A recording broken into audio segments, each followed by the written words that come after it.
Melbourne meets Modi కార్యక్రమంలో కీలక వ్యాఖ్యలు చేశారు ప్రధాని మోదీ.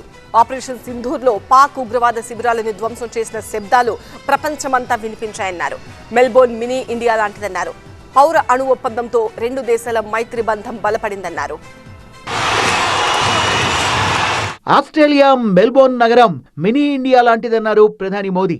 మెల్బోర్న్ మీట్స్ మోదీ కార్యక్రమానికి ఆస్ట్రేలియా ప్రధాని అల్బనీస్ తో కలిసి హాజరయ్యారు. 30,000 మంది ప్రవాస భారతీయులు ఈ కార్యక్రమానికి హాజరయ్యారు. మోదీ మోదీ అంటూ జనం కేరింతలు కొట్టారు.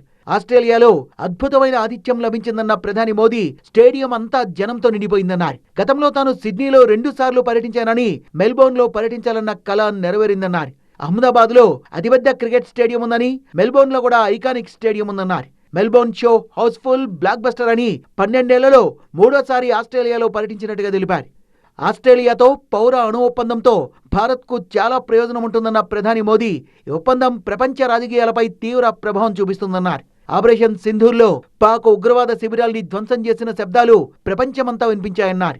ఉగ్రవాదంపై పోరులో ఆస్ట్రేలియా సహకారాన్ని ఎప్పటికీ గుర్తుంచుకుంటామన్నారు మోదీ. ఆపరేషన్ సింధూర్ के दौरान डेमो तो देख ही लिया होगा.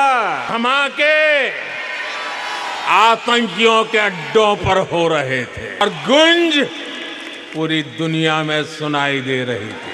टेरर कैंप पर इस करारे प्रहार से आपको गर्व हुआ कि नहीं हुआ? సాయం చేసేటప్పుడు పాస్పోర్టుల రంగుల్ని భారత్ చూడదన్నారు ప్రధాని మోదీ. అందుకే యావత్ ప్రపంచానికి భారత్ పై నమ్మకం ఉందన్నారు. భూకంపంతో తలడిల్లిన వెనిజులాలో భారత్ చేపట్టిన సహాయక చర్యల్ని ప్రధాని ప్రస్తావించారు.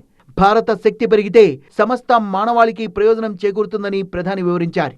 ఆస్ట్రేలియాలో ఉంటున్న ప్రవాస భారతీయులు ఆస్ట్రేలియా భారత్ మధ్య సజీవ వారధులని ఆస్ట్రేలియా ప్రధాని యాంటోనీ అల్బనీస్ అన్నారు. 2 దేశాల మధ్య పెరుగుతున్న ద్వైపాక్షిక భాగస్వామ్యానికి మెల్బోర్న్ సదస్సు ప్రతిబింబిస్తోందని ప్రధాని మోదీ ఆస్ట్రేలియాకు నిజమైన మిత్రుడని కొనియాడారు. 3 ఏళ్ల క్రితం భారత సందర్శన సందర్భంగా తనకు దక్కిన స్వాగతాన్ని గుర్తు చేసుకున్నారు అల్బనీస్.